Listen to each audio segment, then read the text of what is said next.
खबर उत्तर प्रदेश के जनपद अमरोहा से है।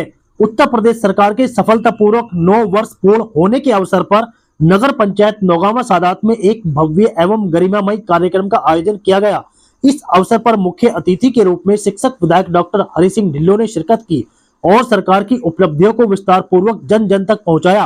कार्यक्रम का शुभारंभ दीप प्रज्वलन के साथ हुआ, जिसके बाद उपस्थित जन समूह को संबोधित करते हुए डॉक्टर हरि सिंह ढिल्लों ने कहा कि पिछले 9 वर्षों में प्रदेश ने विकास के नए आयाम स्थापित किए हैं। उन्होंने बताया कि सरकार ने शिक्षा, स्वास्थ्य, महिला सशक्तिकरण, सड़क निर्माण, कानून व्यवस्था और रोजगार के क्षेत्र में ऐतिहासिक कार्य किए हैं।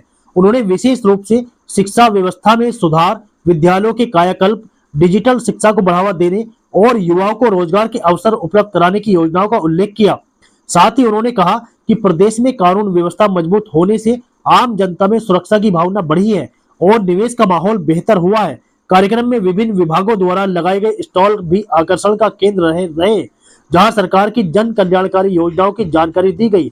उपस्थित अधिकारियों ने लोगों को योजनाओं का लाभ लेने के लिए प्रेरित किया। इस अवसर पर नोडल अधिकारी, सह नोडल अधिकारी, खंड विकास अधिकारी, अधिशासी अधिकारी, खंड शिक्षा अधिकारी सहित कई गणमान्य व्यक्ति, कर्मचारी और बड़ी संख्या में स्थानीय लोग मौजूद रहे। कार्यक्रम के अंत में सरकार की उपलब्धियों को लेकर लोगों में उत्साह और विश्वास साफ दिखाई दिया। सादात में एक कार्यक्रम हुआ है, ये सरकार के 9 साल के संदर्भ में और सरकार की उपलब्धियों के बारे में बताया गया है।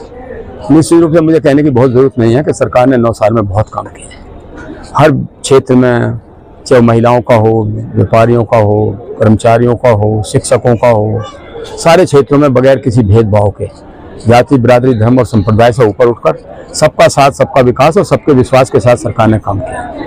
जो सरकार का मूल मंत्र है अंत्योदय, आखिरी व्यक्ति को योजना का लाभ पहुंचे। पंडित दीनदयाल जी का हमारे जो रहे हैं, उन्होंने ये बात कही।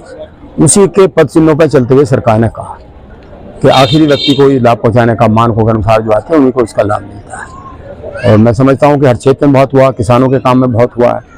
किसानों को चाहे सम्मान निधि देने की बात हो, चाहे किसानों को राशन देने की बात हो, 15 करोड़ किसानों को यहाँ राशन मिलता है उत्तर प्रदेश के अंदर। देश में 80 करोड़ लोगों को राशन मिलता है। चाहे 3 करोड़ 12 लाख लोगों को उत्तर प्रदेश के अंदर सम्मान निधि मिलती है।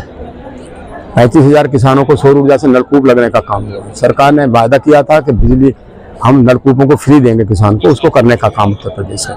गन्ने का पेमेंट समय पर ठीक हो रहा। 4 नई फैक्ट्री लगाई हैं, 6 को पुरानी बंद पड़ी थी उनको चलाया, 44 फैक्ट्रियों का उच्चीकरण किया। जबकि पूर्ववर्ती सरकारों ने तो गन्ने के ऊपर बड़ी राजनीति की। मैं तो गन्ना किसान से जुड़ा हूँ, हमेशा सदन में भी गन्ने की बात कहता रहता हूँ और हमेशा कहा कि गन्ना ठीक तो उत्तर प्रदेश की सेहत ठीक, गन्ना खराब तो उत्तर प्रदेश की सेहत खराब। गन्ने में बड़ा काम किया। पेमेंट का आप देख लो हाल, जो पूर्ववर्ती 22 वर्ष में सरकारों ने जितना पेमेंट किया, पिछले 9 वर्ष के अंदर उत्तर प्रदेश की सरकार ने 90,802 करोड़ रुपए का ज्यादा पेमेंट किया। आप कल्पना कर सकते हो। तो ये सारी चीजें, हाईवे समझ लीजिए आप, हवाई अड्डे समझ लीजिए आप, दिव्यांग को पेंशन, महिलाओं को पेंशन, अभी शिक्षा में अनुदेशकों का 10-10 हजार रुपए का वेतन बढ़ाने का काम किया उत्तर प्रदेश सरकार ने।